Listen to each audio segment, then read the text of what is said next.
नमस्ते बच्चों। San academy Pallikaranai class 4 Hindi L2 में आपका स्वागत है। बच्चों, क्या आप जानते हैं हमारे देश में यानी भारत में कितने त्योहार मनाते हैं? एक ऐसा देश है जिसे हम लोग त्योहारों का देश कहते हैं। अभी मैं त्योहारों के बारे में क्यों बात कर रही हूँ, यानी त्योहार मतलब क्या है पता है ना? फेस्टिवल। तो त्योहारों के बारे में आज मैं क्यों बात करने जा रही हूँ? क्योंकि जो आज का हमारा पाठ है उस पाठ का नाम है पटाखों से तौबा। पाठ का नाम है पटाखों से तौबा। अभी ये दिवाली हो गई तो दिवाली में आपने बहुत सारे पटाखे तो फोड़े होंगे, यानी यानी क्या है, क्रैकर्स। अपने क्रैकर्स बहुत सारे फोड़े होंगे ना, तो उसे कहते हैं पटाखे हिंदी में। अभी पटाखों से तौबा मतलब क्या है? तौबा मतलब क्या है? किसी चीज से दूर रहना। जैसे हम लोग कहते हैं ना, स्टे अवे, यानी किसी चीज से दूर रहना, उसे हिंदी में कहते हैं तौबा तौबा। तो पटाखों से तौबा मतलब हमें पटाखों से, क्रैकर से दूर रहना चाहिए।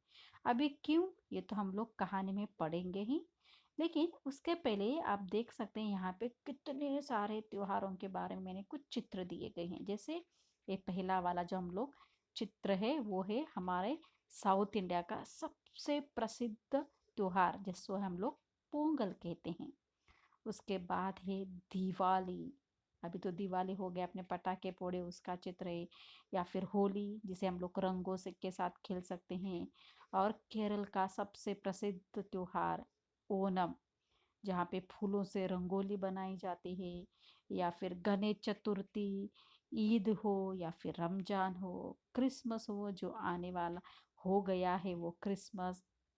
और ये हमारा गोलू फेस्टिवल है ना, नवरात्रि। ऐसे बहुत सारे त्योहार हैं जो हम लोग हमारे देश में मनाते। उसके पीछे कुछ ना कुछ कहानी ज़रूर है। वो क्यों मनाते हैं, किसके लिए मनाते हैं, उसके फायदे क्या है, सब कुछ तो हमें जब हम लोग किसी हमारे दादा या फिर दादी को पूछेंगे या नाना नानी को पूछेंगे तो हमें ज़रूर उसके बारे में इंफॉर्मेशन मिलेगी मिलेगी। चलो, अभी आज हमारा आज का पाठ शुरू करते हैं जिसका नाम है पटाखों से तौबा।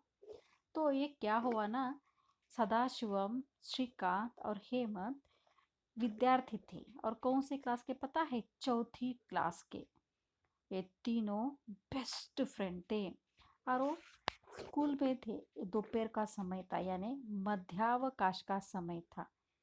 जैसे आपका लंच टाइम होता है ना, वैसे ही इनका भी लंच टाइम चल रहा है। और ये दोनों दिवाली के बारे में कुछ बातचीत चल रही है। मतलब ये तीनों फ्रेंड दिवाली में कौन कौन से पटाखे परचेस करेंगे या फिर खरीदेंगे उसकी प्लानिंग बोल रहे थे। और जब ये तीनों एक दूसरे से बातें कर रहे थे ना, तभी वहाँ पे उनकी एक टीचर वहाँ पे खड़ी थी। लेकिन उसके पहले देखते हैं ये तीनों क्या क्या बात कर रहे। तो एक दोस्त ने कहा, भाई मैं तो 1,000 बमों वाली लंबी लड़ी लाऊंगा।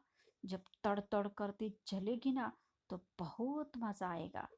तो एक तो फ्रेंड्स को तो 1,000 वाला चाहिए, जैसे हम लोग हिंदी में कहते हैं 1,000 बम वाली लंबी लड़ी। तो दूसरे दोस्त ने क्या कहा पता है? उसने कहा, मैं तो 5 दर्जन बम, फुलझड़ियाँ और छतरी वाले रॉकेट लाऊंगा। क्योंकि उसे तो रॉकेट बम बहुत ज़्यादा पसंद थे। फुलझड़ियाँ जाने जिसे हम लोग स्पार्कल्स कहते हैं, वो भी उसे बहुत पसंद था। और जब ये तीनों वहाँ पे बातें करें तो आप देख सकते हैं उस खिड़की के पास यानी विंडो के पास साइंस की टीचर खड़ी है जिसका नाम है मिसेस रानू अय्यर। तो ये तीनों बात कर रहे थे। तो एक ने कहा तो मैं बहुत सारे बम लेके आऊँगा, किसने कहा मैं फुलझड़ियाँ लाऊंगा, तो किसने कहा मैं 1,000 वाला यानी 1,000 बमों वाली लंबी लड़ी लाऊंगा, तो एक ने कहा ढेर सारे रॉकेट और अनार बम लाऊंगा। और उसके बाद उन्होंने लंच किया और लंच के बाद जो क्लास था तब उनकी जो साइंस की टीचर थी मिसेस रानू अय्यर उनके कक्षा में आ गई। यहाँ पे आप देख सकते हैं वो वहाँ क्लास के बाहर खड़ी वो अंदर आ रही है। तो वो आते ही बच्चों ने उनका अभिवादन किया, जैसे आप लोग बोलते हैं ना नमस्ते अध्यापिका जी, वैसे ही बच्चों ने भी उनको अभिवादन किया। उसके बाद उन्होंने क्या किया, उन्होंने एक चार्ट लिया। उस चार्ट पर वहाँ पे वायु प्रदूषण के बारे में चित्र था। अभी वायु प्रदूषण मतलब क्या है, आपने तो पढ़ा है ना, वायु प्रदूषण यानी एयर पोल्यूशन। तो उसके बारे में एक चार्ट था जो उन्होंने शामपट के पास लटकाया, यानी ब्लैक बोर्ड के पास लटकाया। फिर उन्होंने बच्चों से पूछा, आपने दिवाली है तो आपने दिवाली सेलिब्रेट करने के लिए आपने बहुत सारे पटाखे फोड़ने का तो प्लान किया होगा, तो आपने पटाखे परचेस किया या नहीं, ऐसे उन्होंने पूछा। तो थोड़े बच्चों ने कहा, नहीं मैम, मैंने अभी तक नहीं लिया, लेकिन मैं कल खरीदूंगा। तो किसने कहा, मैं तो पूरे 1000 रुपए के यानी 1000 रुपीज के क्रैकर्स परचेस करूंगा। तो किसने कहा, मुझे तो बहुत सारे बम पसंद है, तो मैं बहुत सारे बम ही लेके आ जाऊंगा। ऐसे सारे बच्चे अपना अपना उत्तर दे रहे थे। तब उन्होंने उस चित्र के बारे में समझाते हुए कहा, अभी उन्होंने क्या समझाया, कैसे समझाया, ये हम लोग हमारे अगले वाले वीडियो में देखेंगे। धन्यवाद।